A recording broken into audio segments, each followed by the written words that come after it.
салам, мен Садық қызы Жұмагүл. Біз бүгін Кипр мамлекетінің Калпас шаарында эс алып жүрөбүз. Мен компанияға иштеп баштаганыма 2 жыл болгон болсо, уже компания менен чогуу 2 мамлекетти көргөнгө мүмкүнчүлүгүм болду. Булар Египет жана Кипр. Кипрда бүгүн 22 сентябрь күнү келгенбиз. Эс алуубуз аябай сонун өтүп келет. Өзүңүздөр көргөндөй эле аябай кооз жер экен.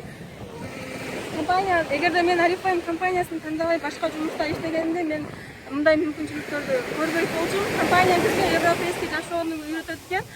Бизде 26 сентябрь күнү Сочиде болмокчу. Сочиде биз өзүбүздүн командабыз менен, өзүбүздүн менеджерлерибиз менен Сочиде жолугабыз. Сиздерди да 2017 жылы Болгариянын условиясын аткарып, 2 жылдын ичинде 2 мамлекетке барганга мүмкүнчүлүгүңүздөр бар. Болгария и лайнерди аткарып, аткарсаңыздар болот. Чын эле аткарсаңыздар болот. Мен 2 жылдын ичинде 2 мамлекетке көргөнгө мүмкүнчүлүгүм болду. Мен ыраазычылыгымды айта кетсем, биринчиден компаниянын основательдериге аябай ыраазымын. И ошондой эле өзүмдүн спонсорлорум бар. Айрыкча Мимоза Макеримовага аябай чоң ыраазымын.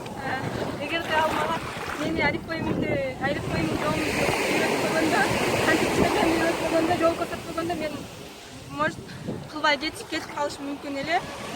Мен андай капитализмди көтөрүп, Жұмагүл, у тебя получится деп айткан үчүн чоң рахмат. И ошондой эле командама аябай ыраазымын. Сиздердин калымыңыздар аябай чоң. Баарыңыздар менен Болгариядан жолугушканча.